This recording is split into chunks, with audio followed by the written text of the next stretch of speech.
Chris, how's your imagination today? You feeling kind of imaginative?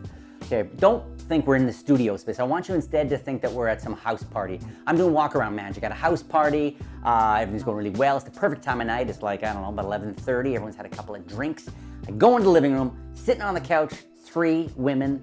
One of them's particularly, what, on fire? No, hot. One of them's hot. Chris, you're gonna do an impression of the hot chick, okay? I hope. What's your name? Sue. That is a hot name, Sue. Okay, short for, I'm assuming, Leonard. No, short for Susan, probably. So I walk up and I do my usual, hey, how you doing? My name's Jay. I'm a magician. I've been asked to, a magician, not a musician. No, I'm a magician. I've been asked to come here. I'm not an outpatient. I've been asked to walk around, show everyone a quick trick, and try a quick trick. Now, Sue, I gotta be honest with you, I'm kind of a sucker for romantic movies. Romantic movies, you know, I can't tell you how many times I kind of got worked up watching one of my favorite is an old movie, Jerry Maguire. It's an old film with Tom Cruise. And in the movie, there's a famous line. He says, you know, you complete me. And I find that fascinating, the idea that 2 people can be separate, but still have an attraction so strong that they feel like they're part of the same one thing. They complete each other. So I'm gonna try a little something here with a pack of cards.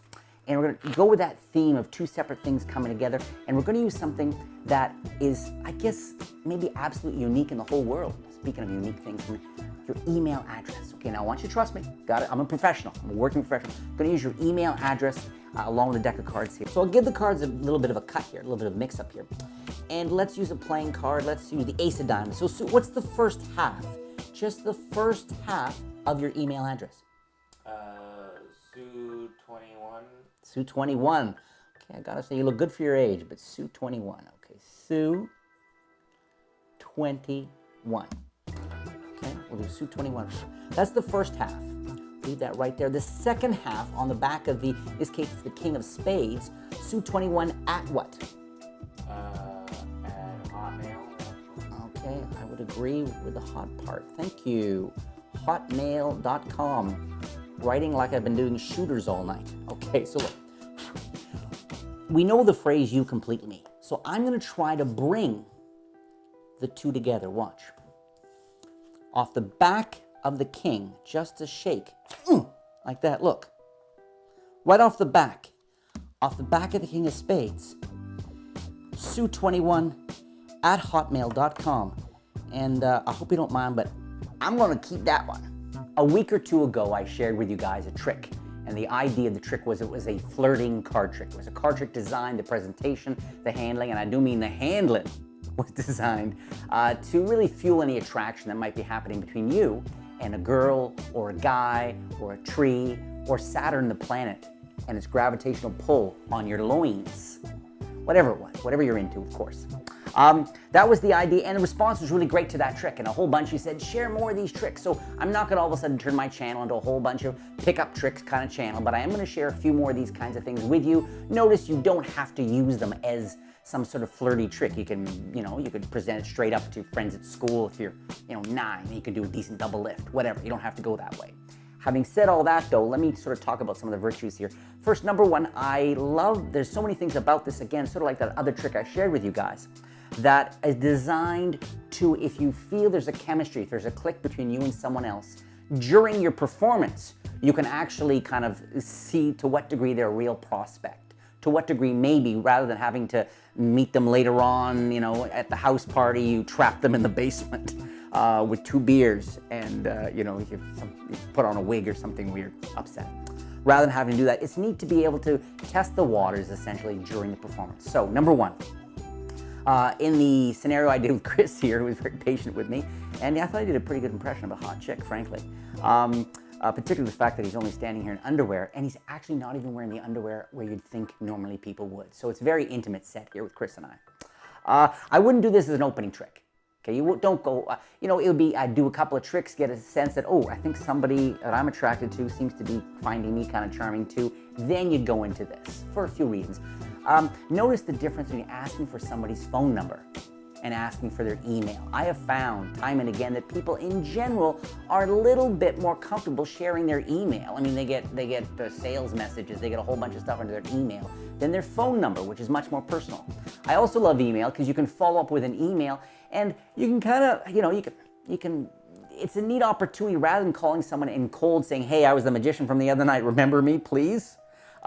You can send an email after the fact and you can craft it. You can, choose your time, and it's not like the person on the other end now is cold on the phone with you and has to kind of go, oh yeah, hi, how are you? There's time for you and this other person to get your heads together and see what do you want to share via email. So real advantages in that, a few ways. Saying to them, I love the theme, I'm a bit of a sucker for romantic movies. Now that's not going to work with all women, I'm not generalizing, but I do know a lot of women I've known appreciate a guy who's a bit more sensitive of a kind of guy, who's not afraid to be emotional. So there's another angle on that. I'm a sucker for romantic movies. You may not want to go with Jerry Maguire, You Complete Me, but boy, that theme really works well with this card trick. Okay, so you are going to use duplicate cards. That's what makes this so beautiful. I love this moment. This is a funny one. I do this, I've done this sort of transferring of ink from the back of one card onto the back of another with a bunch of tricks, and with lay people, it always gets a gorgeous reaction, always a gasp and oh my God, the magic's very visual.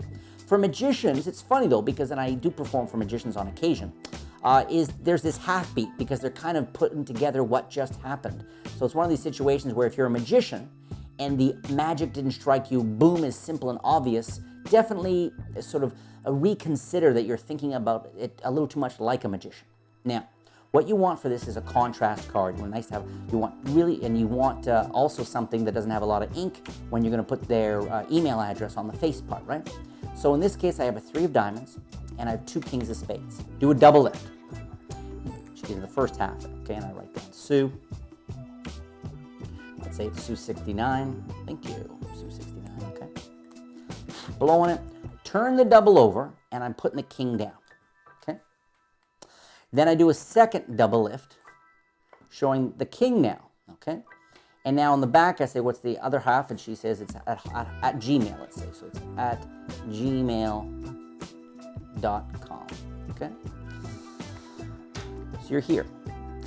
I can show this, doing the double again, and very fairly take this off. Now they just saw this was the king of spades. So a second later, when I come over and I put the 2, one right on top of the other, and I grip them for just a second, and the left thumb, you pull, and on the last one, you actually take the top card off, leaving the king there. So they just saw this was the king.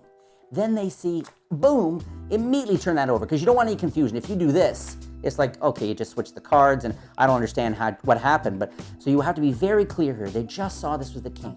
I come over, I just pull like that, showing now, and that's a freak fest. I mean, there it is, right on the card that was just on the table. Boom. And the king has nothing on it. It's just a gorgeous way, really strong moment of magic, and what a beautiful way to get somebody's email. I'm Sue. My name's Jay. I'm a magician. I know it sounds weird. I said magician, not magician. I mean musician. I mean... Okay, let's try it again here.